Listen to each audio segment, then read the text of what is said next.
Você entrou com 3 atletas titulares e num primeiro tempo em que teve um pouco de inconsistência e você precisou recorrer a jogadores da equipe titular. Eu gostaria que você fizesse uma avaliação e também falasse da atuação do Romero hoje, que foi muito importante na construção pelos lados e atuou muito bem.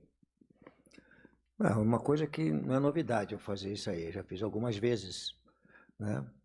E no primeiro tempo não achei inconsistência, não. Achei que o time teve bastante consistência, dominou o primeiro tempo, jogando o Goiás para trás. O Goiás só com opção de contragolpe, é um time perigoso no contragolpe, tem um jogador muito alto que protege bem a bola. E essa estratégia foi criada em função do jogo de hoje. Poderíamos ter conquistado a vitória, porque um pênalti, né? Mudou os 10 minutos do segundo tempo, nós fomos muito mal no segundo tempo, início do segundo tempo. Aí a estratégia que eu criei foi que jogadores ficarem no banco hoje e poder mudar dependendo da situação do jogo. Foi o que aconteceu. Acho que depois que nós mudamos, nós tivemos um volume de jogo bem maior, poderíamos ter, mesmo saindo atrás, ter conquistado a vitória. Então, acho que aqueles 10 minutos iniciais do segundo tempo foi o nosso problema dentro do jogo. Lucha, boa noite. Pedro Ramiro, da Rádio Bandeirantes. Se o Santos vencer amanhã, o Corinthians pode ficar 1 ponto da zona de rebaixamento. Vai ter uma sequência bastante complicada pela frente. Tem um clássico contra o Palmeiras, depois outros adversários que estão no topo da tabela. E até ouvindo alguns torcedores, alguns comentavam que preferiam que o time priorizasse até o Campeonato Brasileiro com medo de ser rebaixado. Hoje, o quanto que o termômetro torcida importa na sua decisão até da diretoria com relação à prioridade e também se você se preocupa com a zona de rebaixamento hoje? Eu estou desde o início convivendo com isso, com essas perguntas, e em momento algum respondi sobre isso aí. Nós temos hoje 25 pontos, temos um jogo a menos. Se nós tivéssemos a vantagem de ganhar o jogo a menos, nós estaríamos com 28 pontos. 28 pontos você estaria na zona de cima da tabela.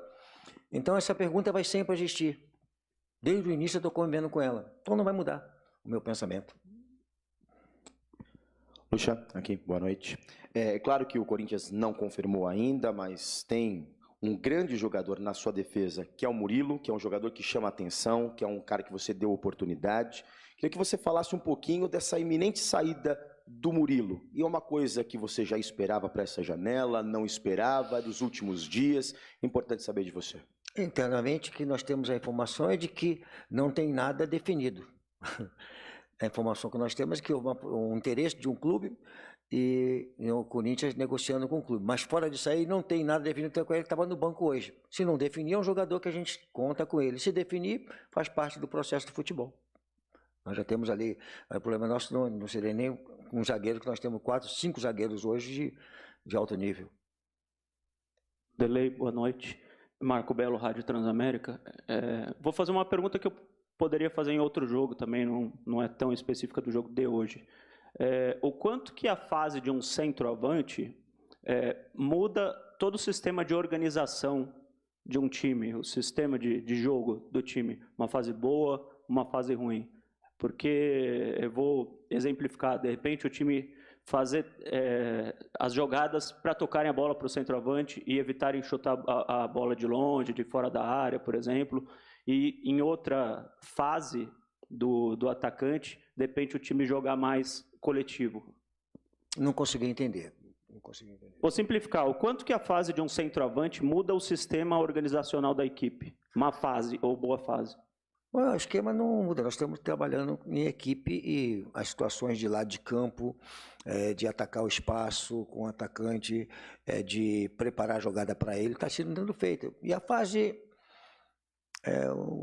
passa, isso passa. Agora, se eu tirar ele de campo, como eu já falei algumas vezes, até tiro, é muito fácil. Se eu tiver, é muito fácil assim para resolver o problema. Tá bom, tá em uma fase e resolver o problema. Tem que deixar o cara jogar. E às vezes que eu entender que posso jogar sem um centroavante, já fiz isso com o Roger passando para dentro, fiz isso no jogo passado com o Renato sendo um centroavante falso, como algumas equipes jogam com um atacante, com um meia jogando de centroavante, fugindo um pouquinho da marcação.